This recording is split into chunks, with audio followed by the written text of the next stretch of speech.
When it comes to making changes in our life, understand that your mind will do whatever it can to keep you exactly where you are. We get caught in the idea of just simply wanting change and not doing anything about it. The ego wants to want more than it wants to have. Understand that any time you're trying to make any changes in your life, your mind will literally convince you that you are not ready. It will give you a list of reasons for why you should not go towards it. So you catch yourself in this phase of your life simply wanting it and doing nothing about it. You see, there's a step-by-step process that you can follow, and I'm going to be sharing that with you in this episode. But before we begin, let's take a deep breath in with me right now. And a deep breath out.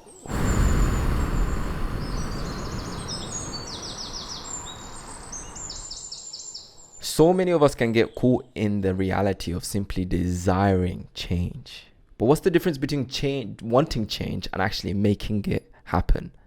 You see, in today's episode, we're going to break this down, because I found myself there many times, and I'm going to tell you guys, like, that's a reality where you're wanting things, but you're never going to get it, because the identity and the energy, the vibration of who it is that you would be if it was already here is a complete different reality to simply wanting it. I like to use this as an example. Imagine that you want a phone, right? When you're simply desiring for the phone, you're a different person. But the idea of having it already, you're a different person.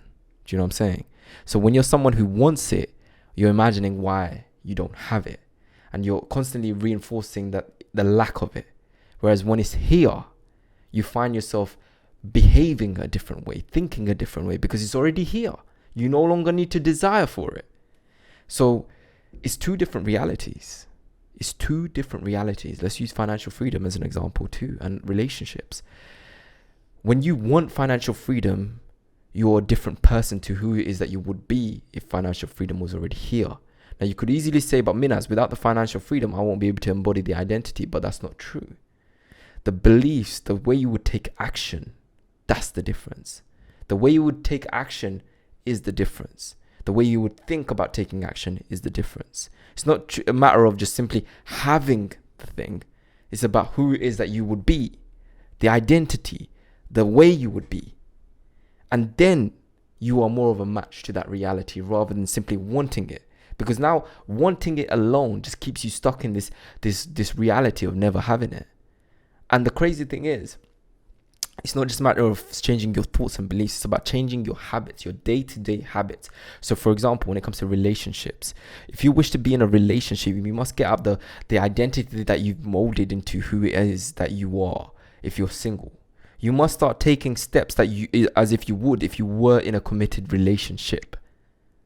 When you do that, you are more of a match to a relationship than you are simply embodying a single lifestyle. That's the quickest way to manifest the reality that you want, is to embody the identity. This is called reality shifting, identity shifting, reality transurfing. That's the word that, the people use when it comes to quantum physics. They talk about shifting your identity and becoming the person that you would be. Now, there's a great book on this called Psycho-Cybernetics by Dr. Maxwell. And he's a plastic surgeon who talks about people who have done plastic surgery and their identity shifts from one to the other like that. The moment they change something about their physical features, they become the very person they dreamt of, and they achieve the goals that they used to dream of. It's crazy how that happens, right? It's because that shift in their face or whatever they've changed about themselves gives them permission to become the person and achieve everything. But what happened before that? What happened? Did they really need the change to become that person? That's what that book is about. It's about realizing that you don't need to change the external reality for you to make changes in your life. You can make that happen simply by shifting the mindset again and again and again. But when you're shifting the mindset, you have to be careful not to rely on the mind for constant advice. Because when you rely on the mind will do whatever it can to keep you where you are. It will convince you that it has your best interests at heart, and then it will literally take over and sabotage any changes that you're trying to make in your life. That's how the ego works. The ego loves safety and comfort. So if you're trying to rely on your mind for changes and comfort, change, you're not going to go anywhere. You're going to stay where you are. So it's like you have to get used to stepping out of the mind. Start getting used to the unknown. Because the unknown is what's what's impossible for you. And the impossible can only become possible when you stop predicting what it should be, what it should look like, because your mind is constantly using the past as a reference for the future. Therefore, if you let the mind dictate what it should look like, you're only going to relive the past. That's some mic drop moment right there, yo. Resistance is a part of the process and the price that you must pay for change. Get yourself out of the desire trap. Step into taking action, but understand that resistance is a part of the process. Like we always say, be compassionate towards that resistance. That resistance is there because it served a purpose. It's keeping you safe. So I don't want you to go crazy and, reject yourself and judge yourself and shame yourself for having resistance. But understand that the resistance is a part of the process, and you must be compassionate with this aspect of you. For example, when you want to get into a relationship but you're afraid and the resistance that comes up, you don't want to judge the resistance. You don't want to shame the resistance. The resistance is there because you truly experience painful relationships, or you witness painful relationships as a child. So the resistance is valid.